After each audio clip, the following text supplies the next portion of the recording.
भाइयों नमस्कार। मैं चंद्रमोहन आपका फेसबुक और यूट्यूब न्यूज़ चैनल की तरफ से स्वागत करता हूं। अभी अभी हमने क्रिसमस का त्यौहार मनाया और बहुत ठंड भी बढ़ गई है और इस ठंड के रूप में मैं चाहता हूं ये बताना कि किस तरीके से बहुत ठंड है, आप लोग फसलों का कैसे बचाव कर सकते हैं। पहले मौसम की हाल जान लेते हैं, उसके बाद मौसम के बारे में बात करेंगे और उसके बाद जान करेंगे कि किस तरीके से आप कौन सी फसल में क्या इस्तेमाल करें जिससे कि फसलों का नुकसान इस पाले से बचाया जा सके। तो सबसे पहले देखते हैं कि पश्चिमी हरियाणा, उत्तरी राजस्थान और पंजाब पर शीतलहर का प्रकोप जारी है। पंजाब, हरियाणा और उत्तरी राजस्थान पर घना कोहरा छाया हुआ है। दिल्ली और आसपास माध्यम से घना कोहरा छाया रहा और पालम क्षेत्र में शून्य से भी पारा नीचे गिर गया है। बिहार, पश्चिमी बंगाल, झारखंड और उत्तर प्रदेश में हल्के से मध्यम कोहरा है। दक्षिण तटीय तमिलनाडु, केरल, लक्षद्वीप और दक्षिण तटीय कर्नाटक पर हल्की सी मध्यम वर्षा रिकॉर्ड की गई है। वर्षा भी होती है तभी तो सर्दी बढ़ती है। अगले 24 घंटों के दौरान दक्षिणी तमिलनाडु, केरल, लक्षद्वीप और दक्षिणी अंडमान व निकोबार द्वीप समूह पर हल्की वर्षा देखी जा सकती है। जम्मू कश्मीर, हिमाचल प्रदेश, उत्तराखंड और अरुणाचल प्रदेश में हल्की बारिश और बर्फबारी भी हो सकती है। बाकी भागों में मौसम शुष्क रहेगा। पंजाब, हरियाणा, राजस्थान, बिहार, छत्तीसगढ़, झारखंड पर शीतलहर के साथ पाला भी पड़ने की संभावना है। पंजाब, हरियाणा, गुजरात, राजस्थान, दिल्ली, उत्तर प्रदेश, मध्य प्रदेश, बिहार, झारखंड, पश्चिमी बंगाल और उत्तरी तटीय महाराष्ट्र के न्यूनतम तापमान में भी गिरावट दर्ज की जा रही है। देश में सर्दी से फसलों पर पड़ने वाली आशंका जो है 28 दिसंबर से 13 जनवरी तक अधिक रहती है। हवा न चल रही हो और आसमान साफ हो तब पाला पड़ने की संभावना और भी अधिक बढ़ जाती है। पाला पत्तियों पर जम जाता है और इस कारण पत्तियों के जो नस हैं वो फट जाती हैं। पाले से पौधों से बचने के लिए परंपरागत व रासायनिक तरीकों का प्रयोग करना चाहिए। दोपहर के समय जब पत्तियां सूखी हों तो 1 मिलीलीटर गंधक का तेजाब या डाइमिथाइल सल्फोऑक्साइड प्रति लीटर पानी में घोल के हिसाब से विलयन बनाकर प्रति बीघा 100 से 125 लीटर विलयन का छिड़काव फसल पर करें। पाला पड़ने की संभावना हो तो खेत में हल्की सिंचाई करें। सरसों, गेहूं, चालू, आलू, मटर जैसी फसलों को पाले से बचाने में गंधक के तेजाब का छिड़काव करने से पाले के बचाव के अलावा पौधों में लोह तत्व एवं रासायनिक सक्रियता भी बढ़ जाती है। गंधक के तेजाब से पौधों में रोग रोधिता बढ़ती है तथा फसल को जल्दी पकाने में सहायता मिलती है। तो ये था मौसम की जानकारी और पाले से फसलों को कैसे बचाया जा सकता है। धन्यवाद। नमस्कार किसान भाइयों, मैं विवेक राय आप लोगों को एक ऐसे मशीन के बारे में बताऊंगा जो सिर्फ 18,000 रुपये की है और वो कम से कम समय में 100 मजदूरों का काम कर लेती है। जब बात प्याज की बुआई की आती है तो यह काफ़ी थका देने वाला काम होता है। बड़ी जोत वाले किसानों के लिए यह काफ़ी दिक्कत का काम हो जाता है। इसका सबसे बड़ा कारण यह भी है कि प्याज की बुआई किसी मशीन से ना होकर हाथों से की जाती है, जिसमें काफ़ी मेहनत लगती है और अधिक समय भी लगता है। बता दें कि इसी तरह की समस्या से निपटने के लिए PS मोरे नामक एक किसान ने सस्ती और अर्ध स्वचालित मशीन बनाई है, जिसकी मदद से आप कम समय में प्याज की बुआई कर सकते हैं। PS मोरे ने किसानों की भलाई के लिए इस मशीन का पेटेंट नहीं करवाया, साथ ही सभी को बनाने और बेचने की अनुमति दे दी, जिससे किसान भाई इसे सस्ती कीमत पर खरीद सके। हालांकि नेशनल इनोवेशन फाउंडेशन ने भविष्य में इस टेक्नोलॉजी का गलत इस्तेमाल करने से रोकने के लिए इसका पेटेंट करा लिया था। गौरतलब है कि 4 मजदूरों और 1 ड्राइवर की मदद से यह मशीन प्रतिदिन 2.5 एकड़ में प्याज की बुआई कर देती है, जबकि इस मशीन के बिना पारंपरिक तरीके से बुआई करने पर करीब 100 मजदूरों की जरूरत पड़ती है।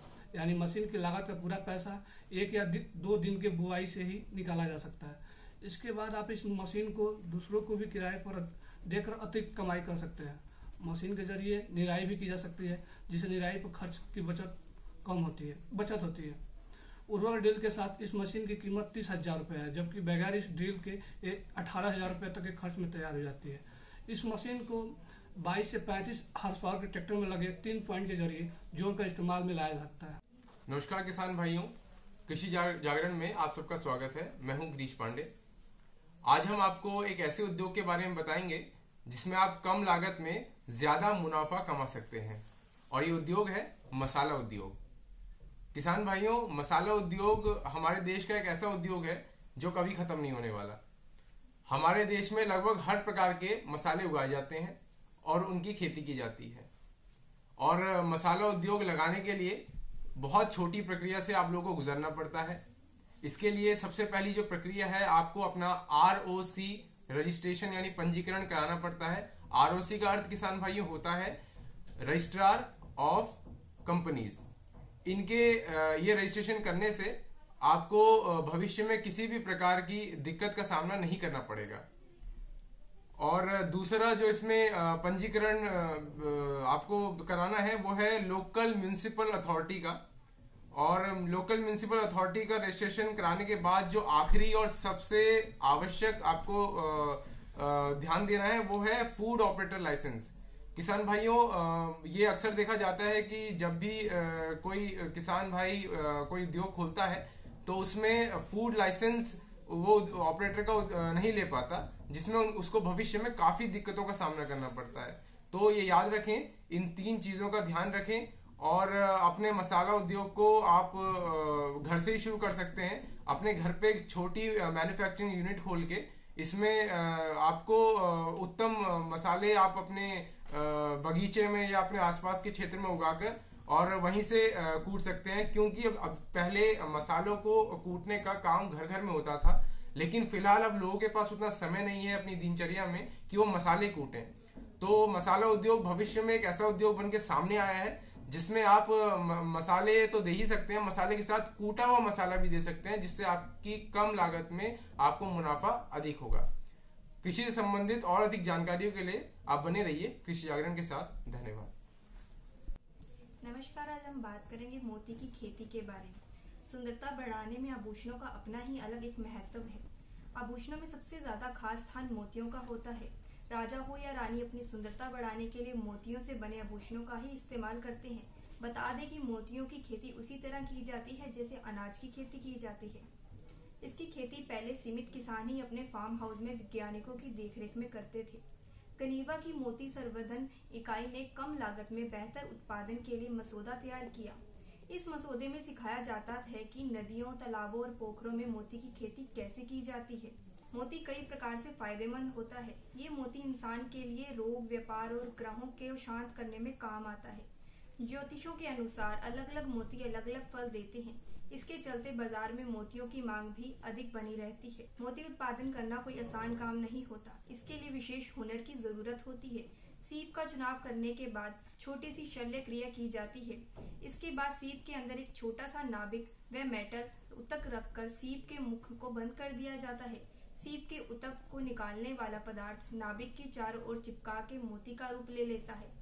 एक निश्चित समय के बाद सीप को चीर कर मोती बाहर निकाला जाता है। इसकी खेती के लिए अक्टूबर से दिसंबर तक का मौसम सबसे अनुकूल होता है।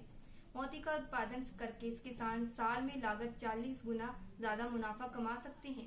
एक सीप में 2 मोती तैयार होते हैं, जिसमें लागत 10 रुपए आती है। एक मोती तैयार होने के बाद बाजार में कम से कम 200 रुपए में बिक जाता है। अब कई किसान अपने तालाबों में मोती उत्पादन कर खुद के लिए दूसरों को भी आर्थिक मजबूत करने में लगे हैं। धन्यवाद। नमस्कार किसान भाइयों, कृषि जागरण के YouTube चैनल में मैं अनिकेत सिन्हा आप सभी का स्वागत करता हूं। आज मैं आपको कृषि जागरण पत्रिका जो कि 12 भाषाओं में प्रकाशित होती है, इसके बारे में जानकारी देना सबसे पहले तो मैं बताना चाहूँगा कि हमारी पत्रिका में कृषि से जुड़े हुए हर तरह के फसलों के बारे में, रबी, खरीफ, सारी सीजन की हर मुख्य फसल एवं सब्जियों के बारे में, फूलों की खेती, पशुपालन से संबंधित जानकारी प्रकाशित होती है। आगामी समय अब रबी का सीजन चल रहा है, तो जिसमें रबी के मुख्य फसल जो भी गेहूं, मक्का और भी जो मुख्य फसल हैं उनकी तैयारी में किसान भाई लगे हुए हैं।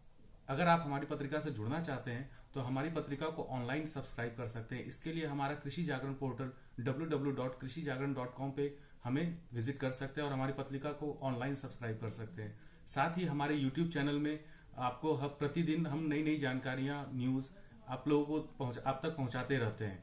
तो हमारा लक्ष्य है कि ज्यादा से ज्यादा किसान भाइयों तक हम जुड़ सके और उन तक कृषि से संबंधित हर प्रकार की जानकारी उन तक पहुंचा सके। अगर आपको हमारे ये YouTube चैनल का बुलेटिन अच्छा लगता है तो आप हमें सब्सक्राइब कर सकते हैं। अन्य किसान भाइयों के साथ हमारे इस वीडियो को साझा कर सकते हैं।